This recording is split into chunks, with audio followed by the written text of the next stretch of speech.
radiator, the alternator, water pump, the little piece down in here that activates the heat, like heater core, whatever, transfer thing. The odometer broke again, so the cluster has been pulled and is being mailed out to a company that can properly fix that. The last bit before I took it down for another bout of work, the last major thing was I got the transmission rebuilt. So the automatic transmission was rough. Basically, the first 3 gears kind of sort of worked, fourth didn't work at all. I took it to a local transmission shop and they rebuilt the whole thing and it works fine. The vacuum stuff is still a little wonky. I've replaced the majority of the little connectors in the engine bay that handle the vacuum. I think there's still a small leak somewhere, but that shouldn't be too hard to nail down. It shifts fine as long as you're not, if you keep it under a quarter throttle when it's shifting, it's fine. I'll get that sorted a bit later. Some fun stuff. The interior has been totally stripped out. As you can see, I've pulled every single piece of carpet except for these wee little triangles. Those will probably get pulled out and cleaned as well. Most of that stuff is upstairs for the time being. The driver's seat was pretty bad. I have it out right now. I took the bottom pad from the passenger seat and then put on this one, so it's fine. But these are not very supportive and general, just kind of like 80s meh seats. So I'm gonna get some new seats. I really want Recaros, but I feel like I probably won't spend that much. But who knows? We'll see. But yeah, I got all this stuff stripped out. I got the speaker wiring out for the rear. Most of it's out for the front, but I'm going to have to pull the whole dash to get the rest out. But as you can see with this stuff, I've got my new speaker wire ran. It's just not, I'm going to wait and do it proper when the dash is out. But these guys are connected. These are some JBL GTO 429. Pretty solid. They're not like stupid expensive. I think they were about $50 or so for the pair. But I've got my 80 PRS and I cut the end off the wiring harness, which hurt a little bit, but there just wasn't an adapter that I could find for this car, so I cut it and soldered this one straight in. I got the signal wire for the amp round to the trunk. Got some 4-gauge wire ran all the way through on this side, along with that signal wire along through there, through the firewall into the engine bay and connected to the battery. And here through the back glass you can kind of see those 4 Phillips head screws there are holding in the bracket that I made for the amp. I don't know how well that'll show up, but you see that flat metal is what I welded up to hold the amp. I wanted to make it as serviceable as possible without having to pull any of this stuff out. So if I needed to work on the amp or replace it later or whatever, I'd have a bracket there that I can work on. It's got studs that the amp hangs from. I've got the speaker wire all ran. There's the ground and whatnot. These Infinity Kappas are going to be on the rear deck. I've got to finish modifying the deck cover. It came with 4-inch speakers, so these 6x9s are considerably larger. These are fairly expensive speakers. They got that big plastic housing and a large magnet, so these will require I'm sure I'll have to do some cutting on the deck to make those fit. So for now they're just back here while I'm testing everything. I did fire it up yesterday, and this cable unfortunately has a leg bad, so I had to test the speakers one speaker at a time, but I've ordered the RCA cable, 6-channel RCA cable, so that I can actually connect this to the ADPRS and get a proper test before I start doing anything crazy. I'm going to clean all of this and probably put roadkill, I can't remember what they call that stuff, it's basically dynamite, that sticky sound deadening stuff over this. The car does have like a piece of thick carpet stuff that goes over here already, so I don't have to put any actual like deadening mat. I'll just use that factory Mercedes stuff. The carpet was the same way, it's a very thick on the bottom, so I don't think, and it's already got deadening material, so I don't really think I'll bother putting any extra down on the floor. I may put just a little bit under the back seat.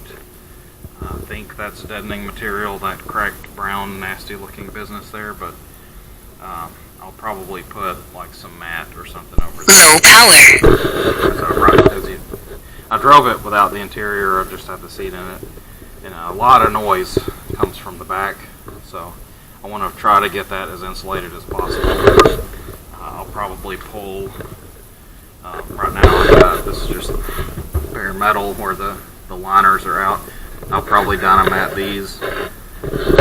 They need to be cleaned up and painted and stuff. There's a little bit of rust down here. There's a little hole here actually. So that stuff needs to be cleaned up. For the most part, mechanically it's sorted, so we're just down to kind of the fun stuff. The items left on our old list here that repairing the dash, which is going to be done when the dash is out, replacing bulbs in the switches. I've done that on all but like one. There'll be a future video on some of that. And then all the way down here, the vacuum leak I mentioned with the transmission, I still need to sort that, and then getting the air conditioning working. The AC is probably going to be the next major expense. Most of this stuff, other than the transmission, has been, $50 here, $100 here, nothing major. These cars are really not that expensive to work on. At this point, parts availability is getting a little harder, but for the most part, if you can find it, it's not that bad. The radiator, I think, was like $200, which is a little high compared to some things, but not outrageous in my opinion. But the air conditioning, who knows? I'm hoping the compressor is good. I'm sure there's electrical problems. It doesn't seem to leak. Ever since I've had it, I charged it a little bit shortly after getting it, and it still has pressure, so I don't think anything is leaking in the air conditioning system. I think we just have electrical issues, and then the heater never turns off. It blows hot air all the time, so I'm pretty sure that's a vacuum problem. Back to the audio, this is the rear deck. You can see this is really nasty. This carpet has kind of turned like pink instead of, I'm guessing it was brown or tan. I'm probably just going to clean this as best I can and spray paint it color that's pretty close for now. I may eventually get it leather wrapped or something. I'm going to got this side cut. It's still not quite there yet. Then I'm going to cut the other side.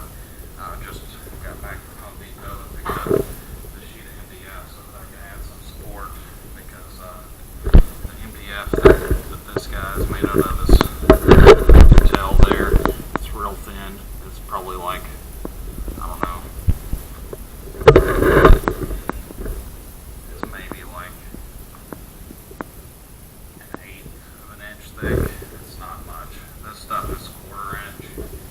I think it'll be fine. I'm going to Gorilla Glue it and all that good stuff. I'm probably going to, this is the little hatch for the first aid kit.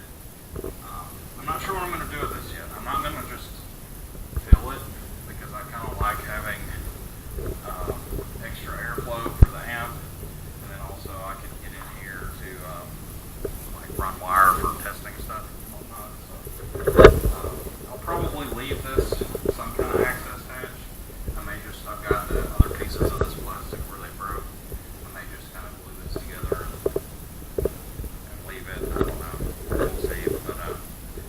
so long, I felt it was probably a good idea to go ahead and make an update on this fella. It's gotten most of my attention lately. The truck here has been just driven. I've got some parts for this, and I got like this one rock slider done. I have another one of those for the other side, actually sitting over there by that server rack and other garbage. That will eventually go on here, but this little guy is just so good. It runs. It doesn't really ever give me trouble, so it sort of gets neglected on project stuff. But it's going to get a very big present soon because I bought that. This is a 82 Mercedes 300 SD. You can see it from the badge there. It's the turbo version. This is the 3-liter turbocharged OM617. The body on this thing is not the worst in the world, but the electrical and general mechanical situation with it was such that the expense to make it like a viable, drivable car is way too high. Like it leaks everywhere. It's rusty up there, and the trunk leaks and really bad, and it's got rust back here, and it was wrecked at some point, and this tie rod was bent and like welded together, and it broke, and I just welded it back to make it roll. Most of the front end was really damaged, so I've just taken most of that off to make it easier to get around. I can get to this tow hook and stuff easier with all the bumper and crap off. But yeah, as soon as I make it run, the engine is going to get pulled and refreshed and put aside for a full truck. And then the body of that guy is going to get cut off and scrapped, and the frame and the rear wheels and with some modifications are going to get turned into a trailer, mostly for carrying this guy and whatever else that I need that's a little bit big to put in the bed. The bed has plenty of room for the four-wheeler, but you can see that like the tailgate, when it sits down, is above the top of the deck surface of the ATV. So like getting it out of the truck is not a big deal, but getting it back in when you don't have like a loading dock type deal is real sketchy. If it wasn't for this bar, you can see the scratches there kind of along this side as well. That's where this bumper and the tires and such run into that when I go flying up in there about 15 miles an hour. So it would be great not to have to do that anymore. So that's probably the 300 will get turned into four-wheeler hauling trailer thing. It'll be pretty cool. It's got brakes, independent rear suspension, so it should make a pretty sweet trailer.